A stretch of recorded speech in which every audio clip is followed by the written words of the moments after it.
सब ने मेरे राम राम भाई। जय हो हमारी संस्कृति, जय हो हमारे गांव। मैं सु विक्की हरियाणवी और आम आदमी पार्टी की प्रेस वार्ता इब्बा खत्म हुई है। हमारे गले हैं आम आदमी पार्टी के सीनियर वाइस प्रेसिडेंट अनुराग ढांडा जी। राम राम जी। राम राम जी। आज की प्रेस वार्ता का क्या मुद्दा था? आज की प्रेस वार्ता का मुद्दा किसान थे और जो अत्याचार ये सरकार किसानों के ऊपर कर रही है अलग अलग तरीके से, वो सारी चीज़ों को हम सार्वजनिक करना चाहते थे। आज मैं यहाँ रेवाड़ी खेड़ा और खरड़ दो जगह पे धरने चल रहे हैं अपने किसानों के, उनको समर्थन देने के लिए आया था। कह रहे हैं कि किसानों की ज़मीन में से हाई टेंशन केबल लगाने के लिए पोल लगा दिए बड़े बड़े। जो छोटा जमींदार है, मान लो किसी के 1 किल्ला 2 किल्ला है और उसके में आपने हाई टेंशन के पोल लगा दिए और उसमें वायर लगा दी, तो वो तो ना बेच सकता उस जमीन को, ना उसका इस्तेमाल कुछ कर सकता उस एरिया का पूरे का। और जब मुआवजे की बात की जा रही है तो बहुत ही मिनिमल सा मुआवजा कह रहे हैं, 50,000 रुपये लाख रुपए किसी को कुछ कुछ दे के और उसको जमीन को ब्लॉक करना चाह रहे हैं। किसानों की स्पष्ट मांग है कि या तो कुछ ऐसा काम कर दो कि भाई अगर जमीन ले ही रहे हो हमारी किराए पे, पता नहीं 50 साल 100 साल कितने साल की योजना है, तो फिर महीने का किराया दे देना चाहिए किसानों को उसके ऊपर, या फिर कोई ऐसा सम्मानजनक सा मुआवजा दें कि किसान को ये लगे कि भाई उसको उसकी जमीन की कीमत मिल गई जो सरकार ने इस्तेमाल की। फ्री में किसान की जमीन के ऊपर कब्जा करना चाहती है सरकार, इसका हम पुरजोर विरोध करते हैं। मैंने आज भी कहा कि हम पूरी ताकत के साथ किसानों के साथ खड़े हैं और ये लड़ाई अब सरकार, पहले तो किसान लड़ता था अपने हक के लिए, वो सरकार के दरवाजे पे जाके लड़ता था, लेकिन ये सरकार इस लड़ाई को किसान के दरवाजे तक ले आई है। किसान की जमीन पे उसको अपनी लड़ाई लड़नी पड़ रही है, अपने घर को बचाने के लिए लड़ाई लड़नी पड़ रही है। इस लड़ाई में भी इनके साथ है। और जो पंजाब बॉर्डर पे जो किसान खड़े हुए एमएसपी की मांग कर रहे हैं, हरियाणा का किसान भी उनके साथ खड़ा हुआ है, उस लड़ाई में भी किसानों के साथ हैं। एमएसपी गारंटी कानून मोदी जी ने खुद कहा था, जब वो गुजरात के मुख्यमंत्री थे तब कहा, फिर कहा स्वामीनाथन रिपोर्ट लागू करेंगे, C2+50% का फॉर्मूला लागू करेंगे। उस हिसाब से गेहूं का एमएसपी होना चाहिए 3150 रुपए, C2+50% के हिसाब से देखें तो, और आज के दिन में कितना है, 2100 रुपए। तो 1000 रुपए किसान के प्रति क्विंटल डाका मार रही है सरकार। अब किसान कह रहा है कि हमको वो जायज हक दो, वो एमएसपी भी दो और उसका कानून भी दो, गारंटी होनी चाहिए कि इतने पे बिकेगा। तो वो कोई गलत नहीं मांग रहा है और अपनी मांग रखने का लोकतंत्र में सबको अधिकार है। कोई पूरे देश से कहीं से भी कोई भी व्यक्ति अपनी मांग लेकर रामलीला मैदान में धरना देता है। किसानों ने रामलीला मैदान मांगा, आपने दिया नहीं, वहां तक पहुंचने आप दे नहीं रहे। जब वो बॉर्डर पे पहुंचा तो आप उसको आतंकवादी उपद्रवी कह के कभी उसके ऊपर पैलेट गन फायर करते हैं, कभी रबड़ बुलेट फायर करते हैं उसके ऊपर, कभी ड्रोन से आंसू गैस के गोले गिरा देते हैं, वो भी वो जो एक्सपायर हो चुके हैं, जो खतरनाक है ह्यूमन हेल्थ के लिए बहुत ज्यादा। कल पता चला कि 3-4 किसानों की आंखों की रोशनी चली गई वहां पे पैलेट गन के इस्तेमाल की वजह से। इतने छर्रे मैंने तस्वीरें देखी हैं, 32-32 छेद एक एक किसान के शरीर में हो गए। एक पहली शहादत भी इस आंदोलन में हुई है, एक बुजुर्ग थे वहां पे, उनको हार्ट अटैक हो गया। तो ये क्या चाहती क्या है सरकार? ये किसान अगर अपनी कोई जायज मांग, 2 साल पहले इन्होंने ही कहा था कि हम इस पे विचार करेंगे, हम इसको लेके आएंगे, तो अब आपकी सरकार का किए हुए वादे का हिसाब आपकी सरकार से ही मांगने आ रहे हैं। ये क्या चाहते हैं? चुनाव हो जाए, इनकी सरकार चली जाए, फिर किसी और से मांगे? इनका वादा इन्हीं से तो मांगेंगे। वो जायज मांग लेके जब आ रहे हैं, लोकतंत्र में, संविधान में हमें ये अधिकार है कि हम शांतिपूर्ण तरीके से धरना प्रदर्शन कर सकते हैं। ये सरकार हमारा वो लोकतांत्रिक अधिकार, मौलिक अधिकार छीन रही है। 19(1)(b) में हमको ये अधिकार है कि हम शांतिपूर्ण तरीके से कहीं भी धरना प्रदर्शन कर सकते हैं। और दूसरा मौलिक अधिकार 19(1)(d) में हमको मिलता है कि हम देश में कहीं भी आ जा सकते हैं। इन्होंने हमारे दोनों मौलिक अधिकार छीन लिए किसानों के और दुश्मन की तरह उनको ट्रीट कर रहे हैं। उनके ऊपर अब पता चला है कि एक नया यंत्र लेके जा रहे हैं जिसको साउंड कैनन बोलते हैं। 160 डीबी से भी ज्यादा पावर की साउंड पैदा करता है वो, जो इंसानी कान के लिए बहुत खतरनाक है। बहरा हो सकता है आदमी, परमानेंट तरीके से भी बहरापन आ सकता है। चीन के बॉर्डर पे इस्तेमाल करने वाली चीजें ये हमारे किसानों के ऊपर इस्तेमाल कर रहे हैं। इस पे हमें घोर आपत्ति है।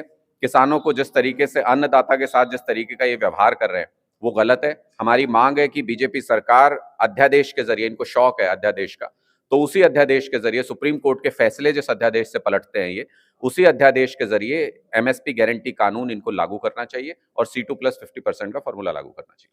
अनुराग जी, इंडिया गठबंधन की मैं बात करूंगा। लगातार आम आदमी पार्टी के नेता कांग्रेस के ऊपर थोड़ा सा जो है दबाव डाल रहे हैं, उनके नेताओं के खिलाफ बोल रहे हैं। क्या इस तरीके से बोलेंगे तो लोकसभा में इंडिया गठबंधन में कांग्रेस के साथ चल पाएगी आम आदमी पार्टी? नहीं, हम तो किसी नेता के खिलाफ कुछ नहीं बोल रहे हैं। हम तो जो बोल रहे हैं फैक्चुअल बात, सच्चाई बता रहे हैं। अब ये गठबंधन जो इंडिया गठबंधन किया गया है, ये देश के लोकतंत्र को आप देख तो रहे हैं, लोकतंत्र कैसे खतरे में है। उसको बचाने के लिए गठबंधन किया है, लेकिन उसके लिए तो चुनाव जीतना होगा ना, और चुनाव जीतने के लिए समय पे सीटें अनाउंस करनी होंगी और वहां पे कैंडिडेट अनाउंस करने होंगे और फिर पूरी ताकत झोंकनी होगी। हम तो सिर्फ इतना कह रहे हैं, हमने कुछ एक दो जगह पे जहां कैंडिडेट अनाउंस भी किए हैं, हमें मजबूरी में करने पड़े क्योंकि समय नजदीक आ रहा है और उधर से वार्ता आगे नहीं बढ़ी, तो 2 राउंड की बातचीत के बाद कुछ नतीजा तो निकलना चाहिए ना। जब नतीजा नहीं निकला तो हमने उन जगहों पे जहां हमारा क्लेम बनता है, लॉजिकल क्लेम बनता है, वहां पे कुछ कैंडिडेट्स डिक्लेयर किए हैं। हम बहुत पॉजिटिव हैं इंडिया गठबंधन को लेके। हम पूरी तरह से आशान्वित हैं कि इंडिया गठबंधन होगा, मजबूत गठबंधन होगा और भारतीय जनता पार्टी को 2024 के चुनाव में, लोकसभा चुनाव में हराया जा सकता है।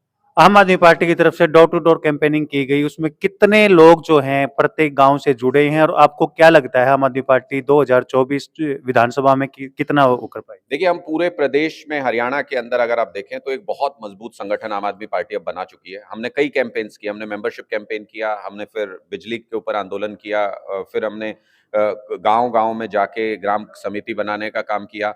तो अलग-अलग झंडा अभियान चलाया, घर-घर के ऊपर झंडे लगाने का अभियान चलाया।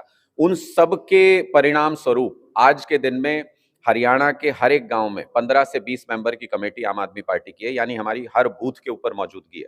जींद के अंदर हमने एक अद्भुत रैली करके दिखाई जिसमें हरियाणा के हर गांव का व्यक्ति पहुंचा था। एक-एक गांव का, चाहे 5 आदमी आया हो गांव से, चाहे 10 आया हो, चाहे 50 आया हो, लेकिन हरियाणा के हर गांव का व्यक्ति जींद रैली में पहुंचा। जैसा ये सपने में भी नहीं सोच सकते थे बीजेपी, कांग्रेस, जेजेपी के नेता, वैसी रैली हमने जींद के अंदर करके दिखाई। इसका मतलब आज हरियाणा में ग्राउंड लेवल पे आम आदमी पार्टी का सबसे बड़ा संगठन है। 1.5 लाख के करीब हमारे आइडेंटिटी कार्ड होल्डर हैं आज के दिन में। इतना बड़ा संगठन बीजेपी के पास भी नहीं है। आज के दिन में 11,000 हमारे डिस्ट्रिक्ट लेवल, प्रदेश लेवल के पदाधिकारी हैं। ये सारा संगठन इस बात का सूचक है कि आम आदमी पार्टी की विचारधारा को लोग गांव-गांव में हरियाणा के अंदर अपना रहे हैं और बदलाव चाहते हैं। हरियाणा के अंदर जबरदस्त वैक्यूम है, पॉलिटिकल वैक्यूम है। आम आदमी पार्टी उस वैक्यूम को भरने का काम करेगी। हम तीसरा विकल्प है हरियाणा के अंदर, जिसको लोग पहले नंबर पे लाना चाहते हैं। 2 बड़े झटके लगे आम आदमी पार्टी को, एक कांग्रेस में गए, एक बीजेपी में गए, तो उसके बाद कैसे उभर पाएगी आम आदमी पार्टी? उसके बाद हमने जींद की रैली की है। आपको कोई एहसास हुआ उसमें कि हमको किसी से कोई फर्क पड़ा उन किसी के आने जाने से? एक सक्सेसफुल और एक बहुत अभूतपूर्व रैली हमने जींद के अंदर करके दिखाई। इससे ये भी पता चलता है कि आम आदमी पार्टी नेताओं के दम पे नहीं टिकी हुई है। नेता हमारे यहाँ सिर्फ एक हैं, अरविंद केजरीवाल। बाकी सभी कार्यकर्ता हैं और कार्यकर्ताओं के कंधों के ऊपर चलती है आम आदमी पार्टी। जिनको अब बड़े नेता जिनको आप कहते हैं, उनके जाने से हमें तो कोई फर्क नहीं पड़ा। ये आम आदमी पार्टी एक ट्रेन है जिसका फाइनल जो स्टेशन है वो हरियाणा सरकार का शपथ ग्रहण समारोह है। और ट्रेन में, रास्ते में स्टेशन पे कुछ लोग चढ़ेंगे, कुछ उतर भी जाएंगे, उससे ट्रेन नहीं रुकती। ट्रेन फाइनल स्टेशन पे पहुंचेगी, हरियाणा के शपथ ग्रहण समारोह तक ट्रेन पहुंचेगी। हरियाणा में अगली सरकार आम आदमी पार्टी की बनेगी। 2024 विधानसभा में कितनी सीटें? 90 की 90 विधानसभा सीटों पे मजबूती से चुनाव लड़ेगी आम आदमी पार्टी। और जैसा उत्साह है, मैं ये कह सकता हूं, मैं पूरे हरियाणा के गांव-गांव में घुमा हूं, मैं ये कह सकता हूं कि पंजाब में जितना उत्साह था, उससे कई गुना ज्यादा उत्साह हरियाणा के लोगों के अंदर है इस बदलाव को लेकर के। मुझे लगता है कि जैसा हमने दिल्ली में मैंडेट हासिल किया, जैसा पंजाब में हासिल किया, उससे बड़ी जीत हरियाणा के अंदर हम दर्ज करेंगे। ये एक नया रिकॉर्ड होगा, ये एक ऐसा रिकॉर्ड होगा जो शायद लोकतांत्रिक इतिहास में टूटना मुश्किल होगा। हरियाणा के लोग इस हद तक परेशान हैं कांग्रेस, बीजेपी, इनेलो, जेजेपी से। वो बदलाव चाहते हैं, वो कुछ नया चाहते हैं, और वो नया अरविंद केजरीवाल है, वो नया आम आदमी पार्टी है। क्या आम आदमी पार्टी की सरकार आती है तो एसवाईएल का कुछ होगा? निश्चित तौर पे कोई भी ऐसी समस्या आम आदमी पार्टी ने कभी छोड़ी, मैं आपसे उदाहरण के तौर पे पूछता हूँ, ये जितने कूड़े के ढेर लगे हुए थे दिल्ली के अंदर, बीजेपी के लोग चुनाव में, जब चुनाव में झूठ भी बोल देता है आदमी, तब भी ये कह रहे थे, उनमें हिम्मत नहीं थी बोलने की, वो कह रहे थे ये कम नहीं हो सकते, कूड़े के ढेर कैसे खत्म होंगे, क्या बात कर रहे हो आप? हमने कहा हम खत्म करके दिखाएंगे। आज आप जाके देख लो, दिल्ली के अंदर आधे से ज्यादा खत्म हो चुके हैं वो कूड़े के ढेर, और हम उनको पूरी तरह से खत्म कर देंगे। ऐसी समस्याएं जिनके बारे में ये सोच भी नहीं सकते कांग्रेस, बीजेपी वाले, वो समस्याओं का समाधान आम आदमी पार्टी कर सकती है, क्योंकि हमारी नीयत है, हमने करके दिखाया। सरकारी स्कूल 70 साल में, 75 साल में किसी से ठीक नहीं हुए, सरकारी अस्पताल किसी सरकार से ठीक नहीं हुए, हमने करके दिखाए।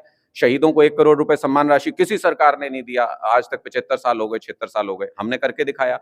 इसी तरह से गूढ़ समस्या को भी, अगर आप नीयत सही हो आपकी, तो आप उसका समाधान कर सकते हैं। प्रधानमंत्री जी की तरह नहीं कि हरियाणा के अंदर आए तो ये बोल के चले गए कि पाकिस्तान बह के जा रहा है, पंजाब हरियाणा राजस्थान के किसान का हक का पानी मैं उसको रोकूंगा, मैं लाऊंगा। अब 5 साल हो गए, पता नहीं कहाँ गए, लाने वाले ही कहाँ चले गए, हमें तो समझ नहीं आता। दोबारा उस मुद्दे के ऊपर बोले भी नहीं। अब रेवाड़ी में आए थे, ना एमएसपी के ऊपर बोले, ना इस मुद्दे पे बोले, चुप्पी साध गए। हमारे जो किसान भाई हैं उनके लिए आपका संदेश? मेरा स्पष्ट संदेश है कि किसान हरियाणा, पंजाब या किसी और प्रदेश का किसान नहीं होता। किसान किसान होता है, किसान जमीन पे निर्भर करता है और वही उसकी मरोड़ है, वही उसकी अकड़ है, कुछ भी समझ लीजिए। ये सरकारें आपकी उस मरोड़ को खत्म करना चाहती हैं, ये सरकारें इस लड़ाई को आपके घर तक लाना चाहती हैं। जब अपना घर बचाने के लिए लड़ोगे तो बहुत कमजोर स्थिति में पहुंच चुके होगे। इसलिए मैं हमेशा कहता हूं कि जब भी लड़ाई चल रही है किसान के हक के लिए, सबको मिलजुल के लड़ना चाहिए। ये एमएसपी गारंटी कानून आने वाली नस्लें सुधार सकता है, आने वाले हमारे जो समय है किसान का वो सुधार सकता है। और अगर हम अपने हक की लड़ाई नहीं जीत पाए तो फिर गुलामी के लिए भी तैयार रहना। ये प्राइवेट कंपनियों के जरिए जैसे अंग्रेजों ने राज कराया था, वैसी सरकार की नीयत है। ये प्राइवेट कंपनियों के लिए आपको गुलाम भी बनाएंगे। बहुत बहुत धन्यवाद। वीडियो ने घणी ते घणी शेयर कर दियो भाई, चैनल ने सब्सक्राइब कर दियो। सब ने मेरी राम।